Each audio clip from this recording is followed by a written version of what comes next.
हाँ दोस्तों, कथित खुफिया रिपोर्ट लीक होते ही बुरा फंसे अमित शाह। चूक नहीं, महा ब्लंडर, देना होगा अब इस्तीफा। राहुल ने किया था जो दावा खुफिया रिपोर्ट में, वही निकला सच। बहुत स्वागत है आप सभी का। आप देख रहे हैं द राजनीति का विशेष सेगमेंट खबर और विश्लेषण। मैं हूं जब्बार खान। दोस्तों, आखिर ऐसी कौन सी स्थिति उत्पन्न हो गई जब एक बार फिर से अमित शाह से सोशल मीडिया से लेकर अलग अलग प्लेटफॉर्म पर लोग इस्तीफे की डिमांड करने लगे?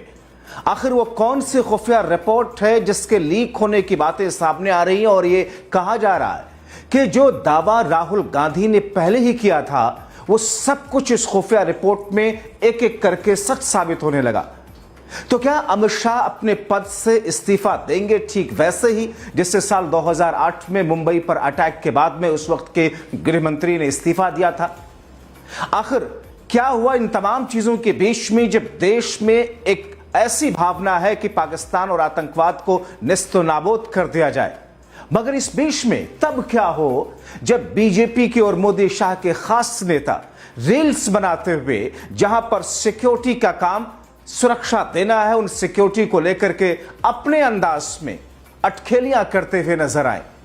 आप देखकर के चौंक जाएंगे आखिर हो क्या रहा। दोस्तों, विस्तार से आपको बताते हैं। आपसे अपील के अंत तक इस वीडियो को आप जरूर देखें, क्योंकि कई सारी ऐसी बातें हैं जिसे देख करके और जो कुछ कहा जा रहा है, जैसे खबरें तैर रही हैं, उससे मैं खुद चौंक गया और हैरान रह गया।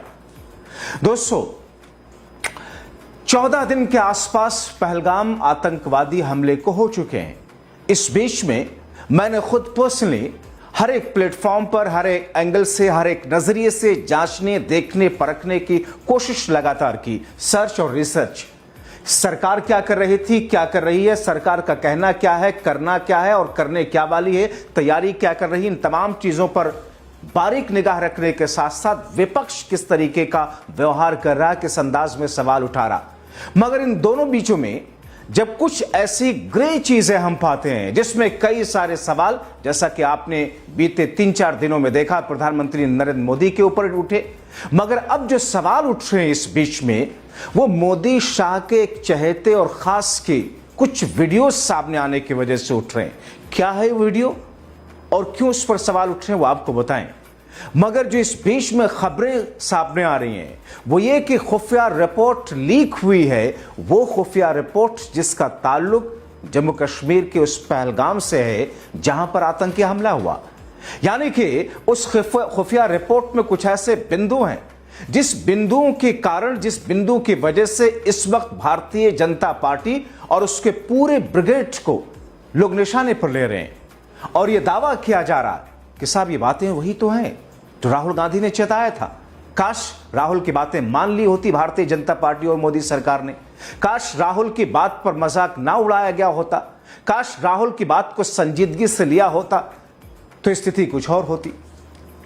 दोस्तों, मैं आपको खुफिया रिपोर्ट के बारे में बताता हूं, अमित शाह की मुश्किल के बारे में बताता हूं, राहुल गांधी के उस दावे के बारे में बताता हूं, उन बातों के बारे में जो उन्होंने कहा था और जो सच साबित हो रही। मगर उससे पहले, इस वक्त जबकि देश एक संवेदनशील दौर से गुजर रहा है, संकट से गुजर रहा है, देश में अब ये भावना न सिर्फ परिपक्व हो चुकी है कि आतंकवाद को जड़ से खत्म कर दिया जाए, बल्कि सारा देशवासी, हर एक शख्स एकजुट होकर सरकार के साथ में कदम से कदम मिलाकर के खड़ा, और सरकार भी काउंटडाउन कर रही उस हमले के लिए आतंकवाद के खिलाफ में, जिसमें सायरन का मॉक ड्रिल आप देखेंगे।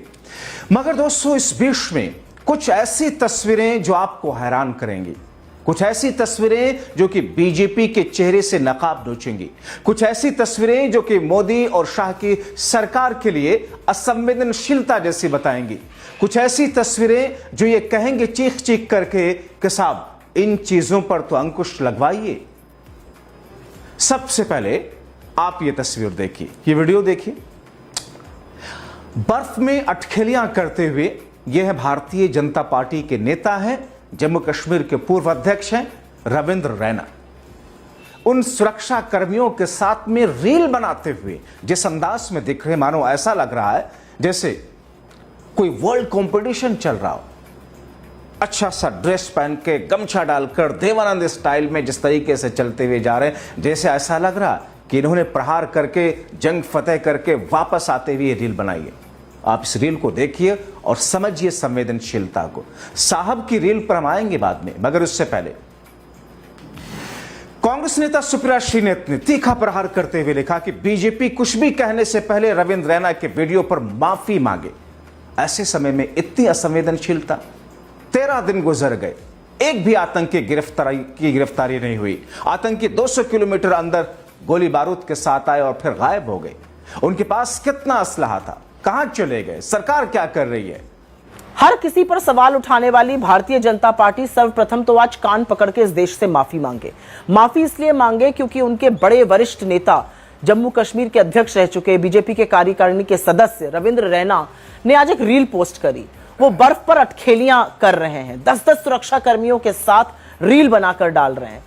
2000 पर्यटकों के लिए एक सुरक्षा कर्मी नहीं था और रविंद्र रैना के साथ 10 सुरक्षा कर्मी रील बना के डाली जा रही रविंद्र रैना के द्वारा। क्या यह सही है?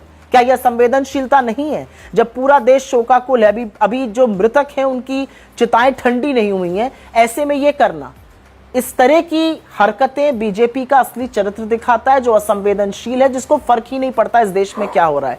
ये पूरा देश आक्रोशित है, उद्वेलित है। ये अपनी सरकार से जवाबदेही कार्रवाई चाहता है। ये चाहता है कि पाकिस्तान को ऐसा सबक सिखाया जाए कि उसके होश फाख्ता हो जाए। आज सवाल यह भी है कि 13 से 14 दिन बीत जाने पर भी एक भी आतंकी अभी तक क्यों नहीं गिरफ्तार हुआ है? एक भी आतंकी अभी तक क्यों हमारे सुरक्षा कर्मियों की गिरफ्त में नहीं आया है? 200 किलोमीटर अंदर वो इतने सारे असलहे, इतनी बंदूकें लेकर आ गए। कितने असलहे उनके पास थे, कितनी बंदूकें उनके पास थी? वो 200 किलोमीटर उसके बाद गायब भी हो गए। उनको धरती निगल गई, आसमान खा गया। बहुत सारे सवाल आज उठाए जाएंगे। हम 100% आपका सपोर्ट कर रहे हैं, लेकिन आप बार बार निर्लज्जता करके दूसरों पर आरोप लगाइएगा, ध्यान भटकाइएगा, मुद्दों से भटकाइएगा, तो सवाल पूछा जाएगा कि यह सब करने से पहले रविंद्र रैना के असंवेदनशीलता पर, उनकी थिथरई पर, उनकी बेहयाई पर बीजेपी माफी कब मांगेगी? और क्या इस सारे कृत्य को जेपी नड्डा का एज अध्यक्ष रहते हुए प्रधानमंत्री मोदी का वरद हस्त प्राप्त है क्या? और दोस्तों, इससे पहले इन्हीं सुप्रिया श्रीनेत ने एक ट्वीट करके सरकार और डॉगी मीडिया पर वार करते हुए पूछा था कि कितने टीवी चैनलों पर बीजेपी के वरिष्ठ नेता रविंद्र रैना का बर्फ में अटखेलियां करते हुए वाला वीडियो चलाया गया और कितने चैनलों ने इस पर बहस की। जवाब है 0। यह है इन गिद्धों की असलियत। जाहिर तौर पर अपना भड़ास निकाल रही कांग्रेस पार्टी।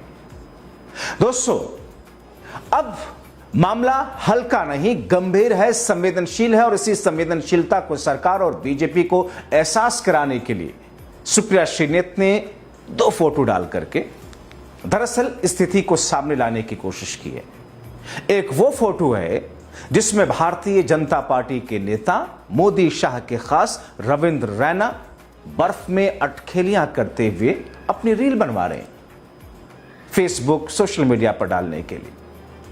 दूसरी फोटो जो उन्होंने लगाई है, पहलगाम में रोते भिलकते परिवार की तस्वीर है, जिसमें एक वो महिला जिसकी अभी अभी शादी हुई थी, उसका सुहाग उजड़ गया, उसका पति गोली लगने के बाद में मृत अवस्था में वहां पर पड़ा हुआ है, उसके बगल में वो अपनी किस्मत को शायद कोस रही है, या शायद उसके दिलो दिमाग में क्या चल रहा है वो वही बेहतर समझ सकती होगी, उसके घर वाले समझ सकते होंगे, मगर आप अंदाजा लगा सकते हैं। अब दोस्तों, आप तय कीजिए कि एक संवेदनशील माहौल, जबकि सरकार ये कहती है कोई ऐसा काम ना किया जाए, कोई ऐसा सवाल ना उठाया जाए, कोई ऐसी प्रतिक्रिया ना दी जाए जिससे ये लगे कि देश में असंवेदनशीलता है, जिससे ये लगे कि देश के अंदर एकजुटता नहीं है, और अगर ऐसा कोई किसी ने कुछ किया तो उस पर कार्रवाई हुई। निहाल सिंह राठौर पर देशद्रोह का मुकदमा सरकार ने दर्ज किया, मगर मोदी शाह के खास रविंद्र रैना के इस कृत्य को लेकर के क्या बताएंगे सरकार? क्या कहेंगे आप? और सरकार क्या कहेगी साहब? खुद प्रधानमंत्री नरेंद्र मोदी की वो तस्वीरें आपने देखी जब पहलगाम हमले के अगले ही दिन बिहार वो पहुंचे थे और नीतीश कुमार के साथ में अटखेलियां कर रहे थे, मंच की तस्वीरें। और दोस्तों, मधुबनी की ये तस्वीर नहीं, जब सेठ ने यानी कि अडानी ने बुलाया, केरला के अंदर मंच पर गए और उस वक्त भी कैसे प्रधानमंत्री पवन कल्याण के साथ में अटखेलियां करते हुए देखे थे, उस अंदाज में, हंसी मजाक की तस्वीर। तो दोस्तों, अब आप क्या कहेंगे? मैं क्या कहूं जब खुद प्रधानमंत्री नरेंद्र मोदी की ऐसी तस्वीरें सामने आई, भले ही उसका कुछ भी जस्टिफिकेशन क्यों ना किया जाए, भले ही उसके बारे में कुछ भी क्यों ना कहा जाए, मगर ये संवेदनशील तस्वीरें चिंता में डालती हैं। रविंद्र रैना ने तो बाकायदा उसके लिए तैयारी की है, ड्रेसअप हुए हैं, बाकायदा रिहर्सल किया और उसके बाद में रील बनाई है। और दूसरी तरफ कहा यह जा रहा है कि खुफिया रिपोर्ट सामने आई है, कितना सही कितना गलत, मगर उस खुफिया रिपोर्ट में बताया गया था, दरअसल उस पहलगाम, उस जम्मू कश्मीर में आतंकी हमले का अंदेशा जताया गया था 12 दिन पहले, और इसीलिए 19 अप्रैल को, 22 अप्रैल को हमला हुआ। 19 अप्रैल के आसपास प्रधानमंत्री नरेंद्र मोदी का जम्मू कश्मीर का जो दौरा था उसको रद्द कर दिया गया था। कहा यह गया कि सुरक्षा के चलते रद्द किया गया, हालांकि अब मोदी ही समझे कि क्यों रद्द किया उन्होंने। अब दोस्तों, अगर वहां पर इनपुट थे खुफिया, तो फिर वहां पर सुरक्षा के बंदोबस्त क्यों नहीं किए गए थे? क्यों वहां पर पर्यटकों को अकेले बिना सुरक्षा के मौत के मुंह में ढकेल दिया गया था? एक तरफ जहां पर खुफिया इंटेलिजेंस का फेलियर बताया जा रहा, दूसरी तरफ यह कहा जा रहा कि खुफिया रिपोर्ट थी वहां पर। और ऐसे में दोस्तों, आपको इस वक्त एक बयान में राहुल गांधी का याद दिलाना चाहता हूं। राहुल गांधी ने एक बार कहा था कि भारतीय जनता पार्टी की सरकार और भारतीय जनता पार्टी मुझे, यानी कि राहुल को, पप्पू साबित करने के लिए करोड़ों रुपए खर्च करती है। पप्पू मतलब ना समझ, अपरिपक्व, हंसी मजाक का पात्र। और उन्होंने कहा था जब अपनी भारत जोड़ो यात्रा के बाद में कि मैं जब गुजरा जम्मू कश्मीर के उस इलाके से, तो मुझे ऐसे कुछ चेहरे दिखाई दिए लगे जो मुझे एक तरीके से भ्रम में डालने वाले थे। संदेह मुझे होने लगा कि शायद जैसे ये चेहरे कुछ शक वाले दिख रहे हैं।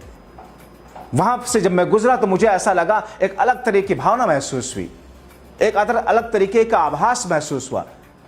मगर जब राहुल गांधी ने इसे कहा तो फिर उसका मजाक किस तरीके से केंद्रीय गृह मंत्री अमित शाह ने उड़ाया था कि हम आतंकियों को देखते तो उनकी आंखों के बीच में गोली मार देते हैं।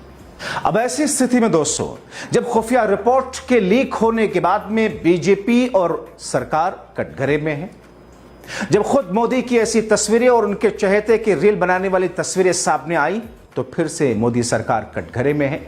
राहुल गांधी की उस बात को याद करके आज लोग ये कह रहे हैं, काश राहुल गांधी के उस बात और उस दावे को सही मान लिया गया होता कि साहब वहां पर अंदेशा था कि कुछ ऐसे लोग, संदेहास्पद किस्म के लोग वहां पर हैं, और उस वक्त कार्रवाई की गई होती तो शायद स्थितियां कुछ और होती।